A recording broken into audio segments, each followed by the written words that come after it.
Hi viewers, welcome to our channel. இந்த வீடியோல 11th ஹிஸ்டரியில இருக்கக்கூடிய சிந்து சமவெளி நாகரிகத்துக்கான லைன் பை லைன் क्वेश्चंस தான் பார்க்க போறோம். சோ சிந்து சமவெளி நாகரிகம் அப்படிங்கிறது நமக்கு ரொம்ப முக்கியமான ஒரு டாபிக் அப்படிங்கிறது எல்லாத்துக்குமே தெரியும் இல்லையா? டிஎன்பிசில குரூப் 1, குரூப் 2, குரூப் 4 அது எந்த எக்ஸாம் டிஎன்பிசி ப்ரிப்பேர் பண்ணீங்கனாலும் சரி, அதுல சிந்து வெளி நாகரிகம் அப்படிங்கிறது முக்கிய பங்கா இருக்கு. கட்டாயம் இதுல இருந்து கேள்விகள் அப்படிங்கிறது வரும். ஓகேவா? சோ வீடியோ ரொம்பவே யூஸ்ஃபுல்லா இருக்க போது எண்ட் வரைக்கும் ஸ்கிப் பண்ணாத பாருங்க. லைன் பை லைன் எடுக்கப்பட்ட क्वेश्चंस ஓகேவா? சரி, ஓகே, வீடியோக்குள்ள போகலாம். இந்தியாவில் முற்கட்ட நகரமயமாக்கலின் சின்னம். விடை சிந்து நாகரிகம். சிந்துவெளி நாகரிகம் அடையாளம் காணப்பட்ட முதல் இடம். விடை ஹரப்பா. தொடக்க கால ஹரப்பாவின் காலம். விடை போஆமு 3000 முதல் 2600 வரை. முதிர்ச்சியடைந்த ஹரப்பாவின் காலம். விடை போஆமு 2600 முதல் 1900. இது ரெண்டுமே முக்கியம். தொடக்க கால ஹரப்பா காலம் அப்படிங்கிறது 3000 2600 போஆமு அப்படிங்கிறத ஞாபகம் வச்சுக்கோங்க. முதிர்ச்சி அடைந்த ஹரப்பா காலம் அப்படிங்கிறது 2600 முதல் 1900. ஸோ போஆமு. அடுத்து பிற்கால ஹரப்பா காலம். விடை போஆமு 1900 முதல் 1700. 1826 ஹரப்பாவுக்கு முதலில் வருகை தந்தவர். விடை சார்லஸ் மேசன். 1831 அம்ரி எனும் ஹரப்பா பண்பாட்டோடு தொடர்புடைய இடத்திற்கு வருகை தந்தவர். விடை அலெக்சாண்டர் பர்ன்ஸ். லாகூரில் இருந்து முல்தான் அதாவது கராச்சி ரயில் பாதை அமைக்கப்பட்ட ஆண்டு. விடை 1856. முல்தான் அப்படிங்கிறது கராச்சியில் இருக்கு, அல்லது ஸ்ட்ரெயிட்டா லாகூரில் இருந்து கராச்சி வரை ரயில் பாதை அமைக்கப்பட்ட ஆண்டு அப்படின்னும் கேட்கலாம். அடுத்து இந்திய தொல்லியல் அளவீட்டு துறையின் முதல் அளவையர். விடை அலெக்சாண்டர் கன்னிங்ஹாம். ஹரப்பா பகுதியில் ஒரு முத்திரை யாருக்கு கிடைத்தது? விடை அலெக்சாண்டர் கன்னிங்ஹாம். இவர் தான் அங்கே ஆராய்ச்சி பண்ணலான்னு போயிருப்பாரு, அப்போ இவருக்கு தான் கிடைச்சிருக்கும். அடுத்து அலெக்சாண்டர் கன்னிங்ஹாம் ஹரப்பாவை பார்வையிட்ட ஆண்டு. விடை 1853, 1856, 1875. இந்த 3 ஆண்டுகள்லையும் ஹரப்பாவை போய் பார்வையிட்டிருப்பாரு. அடுத்து ஹரப்பாவில் ஆய்வு நடத்த காரணமாக இருந்தவர் யார் அப்படின்னா? விடை சர் ஜான் மார்ஷல். இந்திய தொல்லியல் துறையின் இயக்குனர் யார்? விடை சார்லஸ் மேசன். 1940களில் ஹரப்பாவில் அகழாய்வு நடத்தியவர். விடை REM வீலர். ஹரப்பா நாகரிகத்துடன் தொடர்புடைய இந்தியாவில் உள்ள இடங்கள். விடை காளிபங்கன், லோத்தல், ராகி கர்கி, டோலவிரா. அடுத்து சிந்து நாகரிகம் அதன் சமகால பண்பாடுகளும் இந்தியாவில் பாகிஸ்தானிலும் அமைந்துள்ள மொத்த பரப்பளவு. விடை 1.5 மில்லியன் சதுர கிலோமீட்டர். சிந்து நாகரிகத்தோட எல்லைகள் பாருங்க. மேற்கு டு பாகிஸ்தான் ஈரான் எல்லை எங்க இருக்கு அப்படின்னா சட்கா சென்டர். வடக்கு ஆப்கானிஸ்தான் சார்டுகை. கிழக்கு உத்தரப்பிரதேசம் ஆலம்கீர்பூர். தெற்கு மகாராஷ்டிரம் தைமாபாத். சிந்துவெளி நாகரிகத்தின் மையப்பகுதி பாகிஸ்தானிலும் இந்தியாவில் உள்ள மாநிலங்களிலும் எங்கெங்க இருக்கு அப்படின்னு பாருங்க. குஜராத், ராஜஸ்தான், ஹரியானாவில் இருக்கு. இந்தியாவில் உள்ள மாநிலங்கள்ல எங்கெங்க இருக்கு அப்படின்னா குஜராத், ராஜஸ்தான், ஹரியானா. ஹரப்பா மக்கள் கட்டுமானத்துக்கு பயன்படுத்தியது. விடை சுடாத செங்கற்கள், கற்கள் பயன்படுத்தியிருக்காங்க. ஹரப்பா நகரங்கள். விடை சட்டக வடிவமைப்பை கொண்டிருந்தன. இது வெரி இம்பார்ட்டன்ட். ஹரப்பா நகரங்கள் எந்த வடிவமைப்பில் இருந்துச்சு அப்படின்னா சட்டக வடிவமைப்பில் இருந்துச்சு. வீடுகள் சேற்று மண்ணாலான செங்கற்களால் கட்டப்பட்டன. வீடு எப்படி இருந்துச்சு அப்படின்னா சேற்று மண்ணாலான செங்கற்களால் கட்டப்பட்டிருக்கு. அடுத்து ஹரப்பா கால முக்கிய திட்டமிடப்பட்ட நகரங்கள் பாருங்க. ஹரப்பா பஞ்சாப் பாகிஸ்தான். அடுத்து மொகஞ்சதாரோ சிந்து பாகிஸ்தான். டோலவிரா குஜராத் இந்தியா. லோத்தல் குஜராத் இந்தியா. சர்கோட்டா அப்படிங்கிறது Gujarat India. Kalibangan Rajasthan India. Banawali Rajasthan India, Rakhigarhi எங்கே இருக்குன்னா ஹரியானா இந்தியா. ஓகேவா, இது எல்லாமே ரொம்ப ரொம்ப முக்கியம். ஹரப்பா காலத்தோட முக்கிய திட்டமிடப்பட்ட நகரங்கள் அது எங்கெங்கே இருக்குது அப்படின்னு சொல்லி நம்ம பார்த்துருக்கோம். ஓகேவா, அடுத்து கழிவுநீர் வடிகால்கள் சுட்ட செங்கற்களால் கட்டப்பட்டன. இது ஒரு முக்கியமான டேட்டா. அடுத்து வீடுகள் ஒன்றுக்கு மேற்பட்ட தளங்களை கொண்டிருந்தன. தளங்கள்னா என்னது, அடுக்குகள், மாடிகள் இருக்கு இல்லையா, ஸோ ஒன்றுக்கு மேற்பட்ட தளங்களை கொண்டிருந்துச்சு.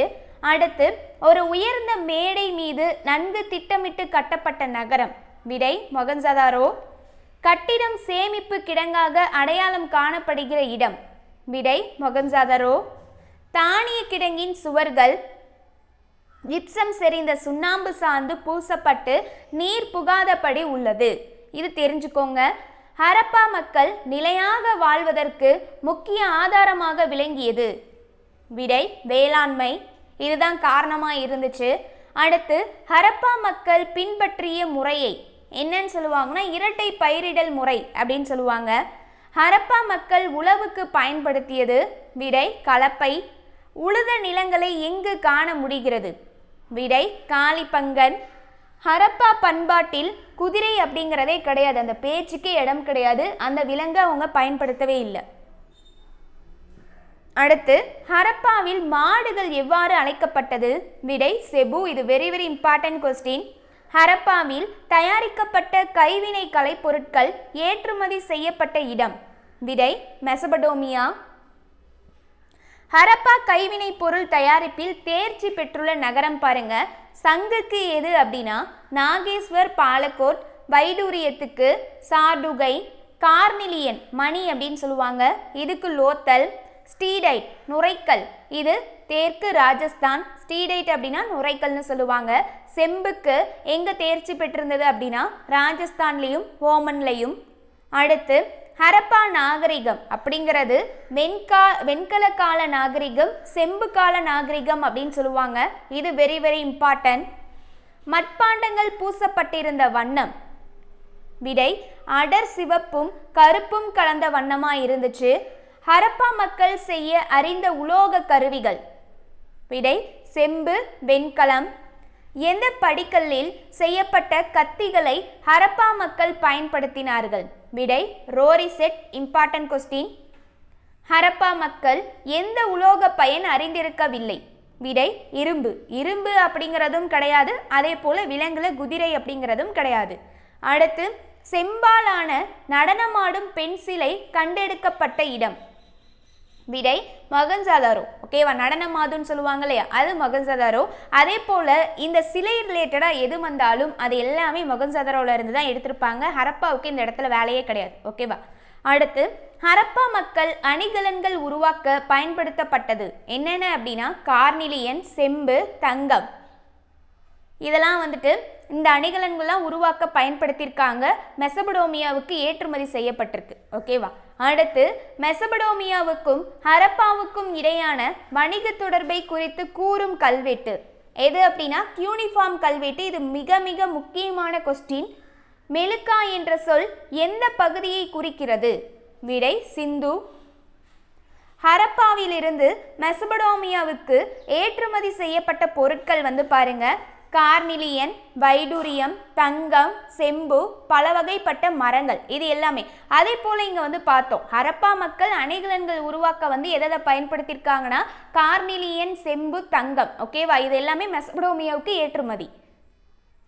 அடுத்து எடையின் விகிதம் 2 மடங்கு. எப்படி எடையோட விகிதத்தை எப்படி பயன்படுத்தியிருக்காங்க சிந்துவெளி மக்கள் அப்படின்னா, அதாவது 2 மடங்கா 1:2, 4:8, 16 32 பயன்படுத்தியிருக்காங்க. அடுத்து 16 விகிதம் கொண்ட சிறிய எடையின் இன்றைய அளவீடு எவ்வளோ அப்படின்னா 13.63 கிராம். அது இன்றைய அளவீடுல சொல்றாங்க. அடுத்து ஹரப்பா மக்கள் அளவீட்டில் பயன்படுத்தி அளவுகோல் ஒரு இன்ச். ஓகேவா, அதாவது ஹரப்பா மக்கள் அளவீட்டில் பயன்படுத்திய அளவுகோலோட ஒரு இன்ச் என்ன அப்படின்னா 1.75 சென்டிமீட்டர். ஓகேவா. அடுத்து ஹரப்பா நாகரிகத்தில் அதிகளவு கண்டெடுக்கப்பட்ட முத்திரைகள் என்னென்ன அப்படின்னா ஸ்டீடைட், செம்பு, சுடுமண், தந்தம்.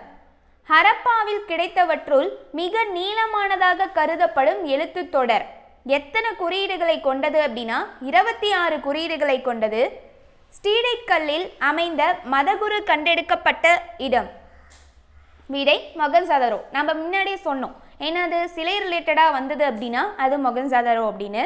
அடுத்து சிந்து சமவெளி நாகரிகம் வீழ்ச்சி அடைந்தது எப்போ? போஆமு 1900 சரிய தொடங்கிருச்சு.